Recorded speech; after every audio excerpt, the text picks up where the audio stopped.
আলাইকুম viewers, tasty cooking ইজওয়ে থেকে আপনাদেরকে স্বাগতম। আমি আজকে আপনাদেরকে বানিয়ে দেখাবো চিকেন শামি কাবাব। চলুন দেখে নিয়ে কীভাবে তৈরি করতে হয়। এখানে আমি 300 গ্রাম হাড় ছাড়া মুরগির মাংস কিমা করে নিয়েছি। আমি এখানে হাফ কাপ পরিমাণ পেঁয়াজ দিয়ে দিচ্ছি কুচি করে। এখানে আমি 4-5টি কাঁচামরিচ কুচি করে নিয়েছি। অল্প কিছু ধনিয়া কুচি দিয়ে দিচ্ছি। 1 টেবিল চামচ পেঁয়াজ বাটা দিয়ে দিচ্ছি। 1 টেবিল চামচ রসুন বাটা দিয়ে দিচ্ছি। 1 চা চামচ আদা বাটা দিয়ে দিচ্ছি। হাফ চামচ তেজপাতা গুঁড়া দিয়ে দিচ্ছি। হাফ চামচ দারচিনি গুঁড়া দিয়ে দিচ্ছি। 1 চা চামচ হলুদের গুঁড়া দিয়ে দিচ্ছি। হাফ চামচ মরিচের গুঁড়া দিয়ে দিচ্ছি। হাফ চামচ জিরা গুঁড়া দিয়ে দিচ্ছি। স্বাদ মতো লবণ দিয়ে দিচ্ছি। সামান্য পরিমাণ টেস্টিং সল্ট দিয়ে দিচ্ছি। 1 টেবিল চামচ ময়দা দিয়ে দিচ্ছি। 3 টেবিল চামচ ব্রেড ক্রাম্ব দিয়ে দিচ্ছি।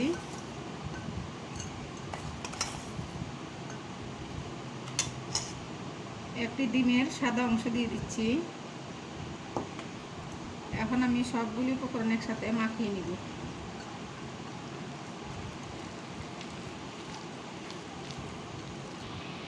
দেখুন আমি ভালোভাবে মাখিয়ে নিয়েছি। দেখুন সামান্য পরিমাণ কিমা নিয়েছি আমি, এরকম গোল করে এখন একটু চ্যাপটা শেপ করে নিব এরকম করে। এখন আমি দিব ব্রেড ক্রাম্বের মধ্যে, এরকম করে ব্রেড ক্রাম্বে কোট করে নিব। এভাবে আমি সবগুলি করে নিব।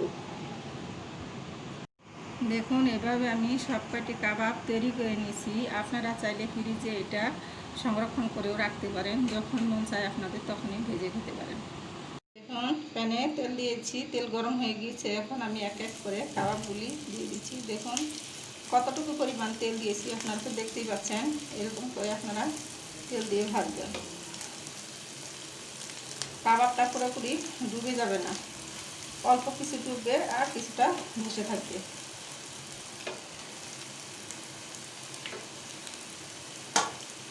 অল্প আছে ভেজে নিব, ব্রাউন কালার হওয়া পর্যন্ত ভাজবো। দেখুন আমি এখন উল্টিয়ে দিব, বাদামি কালার করে আমি ভেজে নিব। একটু সময় নিয়ে ভাজতে হবে, অল্প আছে, তাহলে সুন্দরভাবে ভিতরটা হয়ে যাবে। দেখুন হয়ে গিয়েছে, এখন আমি উঠিয়ে নিব।